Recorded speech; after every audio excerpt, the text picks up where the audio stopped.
Welcome back to my another blog wells লাইফস্টাইলে তোমাদের সবাইকে জানাচ্ছি অনেক অনেক ওয়েলকাম। সো তোমরা আমার বার্থডের দুপুরবেলা মানে সকালবেলার ব্লগটা দেখেই নিয়েছো তোমরা। তো আমি ভেবেছিলাম রাত্রে আর দুপুরের ব্লগটা একসাথে করেই একটা ব্লগ মানে দিয়ে দেবো।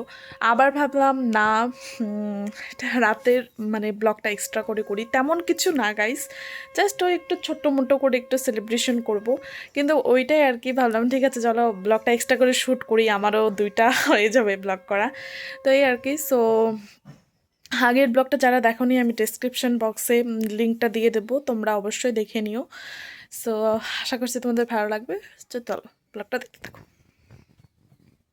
তো গাইস একেবারে রেডি হয়ে তোমাদের সামনে চলে আসলাম। এই দেখো, তো সকালবেলার লুকটা থেকে এখনকার লুকটা একদমই কোনোটাই মানে চেঞ্জ নয়, সম্পূর্ণ একই লুক, একই ড্রেস, একই সবই সব। কিন্তু হচ্ছে আমি এখন আইলাইনারটা পরেছি। আমি সকালবেলা আইলাইনার বের করেছিলাম, কিন্তু আমার পরে যাওয়ার মতো মানে কি বলবো একদম মনেই ছিল না। সামনে ছিল আইলাইনারটা, তাও আমি পরে যাইনি। পরে ওখানে গিয়ে আমার মনে পড়েছিল হে আমি তো আইলাইনারটা পরিনি। তো ওরা বলছিল কোনো ব্যাপার না, তোকে এমনি সুন্দর লাগছে, এই আর কি। তো দেখো এই ঘরে মানে আমার রুমে আর কি ভাই ওরা বেলুন সাজাচ্ছে। তো এটা দেখে আমার ভালো লাগলো যে আমার ভাই মানে কি বলবো আমার থেকে বেশি এক্সাইটেড হয়ে থাকে সব কিছুতে। মানে আমার বাড়িতে ও মানে খুব ফুর্তি করে থাকে আর কি। তো কি বলবো, এই বয়সটা তো আমরাও পার করে এসেছি, তো এই সময় হয় এরকম, তাই না বলো? আর ধীরে ধীরে আমরা বড় হই, মানে সব কিছুর থেকে কি বলবো, সব কিছুর থেকে মানে মন উঠে যায়, ইন্টারেস্ট উঠে যায়, এমন আমার তো এরকমই হয় গাইস, হয়েছে আর। সো আমি বসে পড়েছি, এখন হচ্ছে কেকটা কাটবো। ঘরে কেউ নেই, কেউ না, আমি একা বসে আছি। তো তোমাদেরকে দেখাচ্ছি কেকটা, দাঁড়াও। সো এই হচ্ছে আমার কেক। দেখো এখানে কিন্তু ঠাকুরের পায়েসটাও রাখা আছে, তারপরে হচ্ছে সবাই আশীর্বাদ করবে, তার জন্য একটা ডালা ডালা আর কি সাজানো আছে, দেখতে পেলে। তো এই আর কি, এখন একে একে সবাই আশীর্বাদ করবে আমাকে। আর এই সময়টা আমার এত হাসি পায়, এত হাসি পায়, সত্যি বলছি। মানে সবচেয়ে থেকে আমার মনে হয় এটা সবচেয়ে থেকে ডিফিকাল্ট সময়, বসে থাকাটা, সবার আশীর্বাদ নেওয়াটা। মানে কি বলবো, জানি না কেন আমার এত হাসি পায়। সবাই আশীর্বাদ যখন দেয়, কিছু না কিছু বলে, হাসির কথা বলে, মজার কথা বলে, তো সেগুলো শুনলে তো আমি আরও শেষ হয়ে যাই। তো এখানে দেখো আমার দাদু আশীর্বাদ করছে আমায়। তো আশীর্বাদ করছে আর আমাকে বলছে আরও পড়াশোনায় ভালো হও, এরকম করে বলছে। আমার তো আরও হাসি, আমি থাকতে পারি এটা কি বলবো, একদম আটকে আটকে রাখছি। তোমরা হয়তো আমাকে দেখলে বুঝতে পারছো, আমার মুখের এক্সপ্রেশনগুলো দেখতেই পারছো তোমরা, খুব বাজে এক্সপ্রেশন দিচ্ছি আমি, কারণ আমার হাসি পাচ্ছে গাইস। আমি কী করবো, আমি জানি না কেন এত হাসি পায় আমার। মানে একদম ডিফিকাল্ট সময়, এটা বলার মতন না। তো যাই হোক, এরপরে দেখো আমার ঠাম্মি দিচ্ছে আমার আশীর্বাদ। তো ঠাম্মি তেমন একটা কিছু বলেনি হাসির কথা, তো যার জন্য আর কি আমার অতটাও হাসি পায়নি, বরং আমার কেন জানি না রাগ উঠছিল। কারণ হচ্ছে আমার ভাই ক্যামেরা অ্যাঙ্গেলটা ভালো করে ধরছিল না, আমার মুখের এক্সপ্রেশনটা দেখলেই তোমরা। তো ওকে বলছে একটু ভালো করে ক্যামেরা কর, যাতে মানে সবটা দেখা যায় আর কি, তোমাদেরকে তো দেখাতে হবে গাইস, আমি ব্লগ করছি যেহেতু। সো এই আর কি। তারপরে হচ্ছে এটা আমার ওই বাড়ির দাদু করছে আশীর্বাদ। তো এই দাদুটা তো আরও কি কি যে বলে, আমার হাসি একদম মানে কি বলবো, দেখতেই পাচ্ছ খাচ্ছি আর হাসছি, মানে হাসছি আর কি। তো এই আর কি। তারপরে এই যে মানে আশীর্বাদ করার পরে সবাই তো টুকটাক জিনিস মানে গিফট দেয় আর কি। তো এই দেখো দাদু ঠাম্মিরা সবাই টাকাই দিচ্ছিল আমাকে, এরা আর কি বাজারে যাবে কি কিনে আনবে বলে এরা টাকাই দিচ্ছিল। তো দেখো টাকাটা ম্যাটার করে না, গিফটটা ম্যাটার করে না, মেন হলো যেটা সেটা হলো আশীর্বাদ, ঠিক আছে? মানে মন খুলে আশীর্বাদটা দিলেই মানে মানে সবাই খুশি আর কি, আমি খুশি, আমার ভালো হবে আর কি, এই আর কি।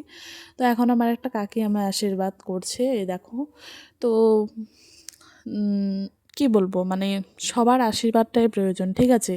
এই যুগে দাঁড়িয়ে আমি সত্যি বলছি, আমার কাছে তো আশীর্বাদটাই প্রয়োজন, গিফট কোনো ম্যাটার করে না। সো এই আর কি। তো আমার ব্লগগুলো কেমন লাগে তোমাদের অবশ্যই কমেন্ট করে জানাবে, ঠিক আছে?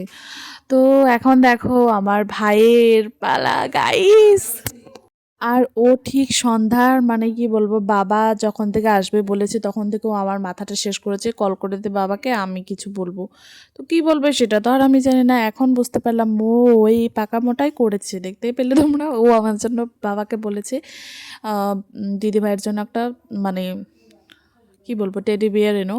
তো এই আর কি ছোট্ট মোটো একটা বাবা এনে দিয়েছে, ভাই গেলে হয়তো এর থেকেও বড় আনতো, কারণ ওর একদম শখটাই আলাদা। ও এই বয়সেও বাবাকে বলে দিয়েছে, বাবা তুমি কিন্তু আনবা, না হলে কিন্তু কথা বলবো না তোমার সাথে, অমুক তমুক হ্যান ত্যান এইসব বলে বাবাকে এগুলো আনতে বলেছে।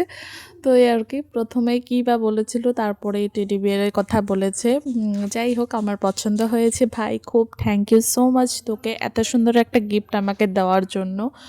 তো এটা মানে কি, গিফটটা বড় কথা না, তোরা সবাই আমার পাশে থাক, সাথে থাক, এটাই হচ্ছে সবচেয়ে থেকে লাইফের বড় পাওনা, ঠিক আছে। আজকে যে আমি বার্থডেটা হলো, সেলিব্রেশনটা করলাম আর কি, যে যেমন করে হোক, ছোট হোক আর বড় হোক, তো সবাই একসাথে হয়েছি, মানে খুব একটা মানে শান্তি লাগছে এই আর কি। তো তারপরে এই দেখো, আমি হচ্ছে এখন কেক নিয়ে নিয়েছি, আর দেখো নিজের বার্থডেতে নিজেই কেক ঠেক সব নিজে নিজে রেডি করছি গাইস। এটা হলো বড় হওয়ার পরে বার্থডে পালন করলে যা হয় এই আর কি। তো দেখো মা হচ্ছে এখন আশীর্বাদ করছে আমায়, তারপরে হচ্ছে বাবা করবে, আর বাবা করার সময় তো দেখেইছো তোমরা শর্টসে, যারা দেখো নি তারা অবশ্যই দেখে নিও শর্টসটা। তো আমার কাছে তো খুব মানে কী বলবো, খুব ভালো লেগেছে সময়টা। বাবা যখন বলে, মা বলে ডাকে, তখন সত্যিই খুব একটা আলাদা রকম অনুভূতি হয়। তো এই আর কি। তো দেখো মা হচ্ছে দিল, তারপরে হচ্ছে বাবা আসবে। তো মা দেওয়ার সময় মাকে অনেক কিছু বলছিলাম, কী যে বলছিলাম বুঝতে পারছিলাম না। বারবার হচ্ছে মানে মোলকাটা হচ্ছে হয়ে যাচ্ছিল, নিভে যাচ্ছিলো, কারণ হাওয়া আসছিল নাকি বাইরের থেকে। যাই হোক, তো দরজাটা তো খোলা ছিল, কারণ ঘরটা এতটাও বড় না, বড় বাট জিনিস টিনিসে ভর্তি ঘর, কি বলবো আর। তো মানুষ দাঁড়ানোর মতো জায়গা নেই, ঘরের দরজাটাও খোলা ছিল, তো এই আর কি, যার জন্য আর কি বারে বারে হয়ে যাচ্ছিলো প্রদীপটা। তারপরে দেখো মা আমাকে হচ্ছে এখানে মিষ্টান্নও খাইয়ে দিচ্ছিলো, আমি আবার এদিকে বলছিলাম ক্যামেরা অ্যাঙ্গেলটা ঠিক করে রাখ, না হলে আমি ভিডিওতে কিছু দেখাতে পারবো না তোমাদেরকে। তো এই আর কি, মানে বাচ্চাদেরকে দিয়ে ক্যামেরা করলে এই আর কি হয়। তারপরে এই দেখো, আমি এখন মাকে বলছি, মা সরো তুমি, ওই আর কি, ক্যামেরার প্রবলেম গাইস। তারপরে দেখো বাবা হচ্ছে আমাকে এখানে আশীর্বাদ করছে। তো বাবা তো অনেক কিছুই বলেছে, তোমরা দেখতে পারো শর্টসে, যার যার মন আছে শর্টসে গিয়ে দেখে নাও। তো এই আর কি। তো তারপরে হচ্ছে বাবা আশীর্বাদ দেওয়া হয়ে গেলে আমি কেকটা কাটবো, আগে কেকটা কাটিনি, আগে সবার আশীর্বাদটা নিয়ে নিলাম, দেন হচ্ছে কেকটা কাটবো। দেখো যার যার কেউ কেউ আগে কেকটা কাটে, তারপরে হচ্ছে আশীর্বাদ নেয়, আবার কেউ কেউ তো কেউ কেউ হচ্ছে মানে আগে হচ্ছে আশীর্বাদটা নেয়, তারপরে কেকটা কাটে, বা কেকটা কেটে তারপরে আশীর্বাদ নেয়। তো আমি এখানে সবার আগে আশীর্বাদটা নিয়ে নিলাম, কেকটা কাটা বড় কথা না, আমাদের তো মিষ্টান্নই মেন, তাই না বলো, আমরা তো বেঙ্গলি মানুষ আর কি, জানোই তোমরা। সো তারপরে দেখো আশীর্বাদ দেওয়া তো শেষই হচ্ছে না, একের পর একে এসেই পড়ছে।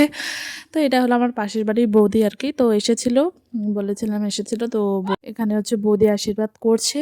তো বৌদির আশীর্বাদ হয়তো লাস্ট মানে দিচ্ছে আর কি, তারপরে হয়তো কেউ নেই, বাকি নেই, সবাই দেওয়া হয়ে গেছে। তারপরে হচ্ছে এই দেখো এখন আমি কেক কাটবো, ঠিক আছে। তো রিয়েল ভয়েসে শোনাতে পারলে খুব ভালো লাগতো, কিন্তু আমি ভেবেছিলাম কেটে কেটে ভিডিওটা করেছে, বাট না, একদম একেবারে ওরা থেমে থেমে ভিডিওটা মানে একসাথে করেছে আর কি, যার জন্য আর কি আমি আর এডিট করলাম না গাইস, আমি আমার ভয়েস ওভার দিয়েই ভিডিওটা চালাই দিছি, তোমরা কিছু মনে করো না। তো ব্লগটা দেখো আর কি। তো তারপরে কেকটা কাটা হয়ে গেলে সামনে আমার ভাই ছিল, তো ওকেই খাইয়ে দিলাম। ও কেকটা একদমই ভালো মানে খেতে চায় না, তো এই আর কি। তারপরে হচ্ছে কেক কাটা হয়ে গেলে ভাইকে একটু আদর করে নিলাম। তারপরে হচ্ছে দেখো আমাকে ভাই যেটা গিফট করেছিল সেটা নিয়ে আমি একটু ভিডিও করে নিলাম। তো গিফটটা কেমন লাগছে অবশ্যই কমেন্ট করে জানাবা। তো এদিকে দেখো হচ্ছে কি বানিয়েছিল তোমাদেরকে দেখালাম। তো এটা হচ্ছে আমার ভাইয়ের আবদারে বানানো গাইস, ও খুব মানে খেতে খুব ভালোবাসে এই জিনিসটা, খিচুড়ি আর কি। তো এই আর কি বাচ্চাদের জন্য এটাই করা হয়েছিল। পরে রাত্রে ছিল মাংস আর ভাত। তো আজকের ব্লগটা অবধি রাখলাম, টাটা গাইস, দেখা হবে অন্য কোনো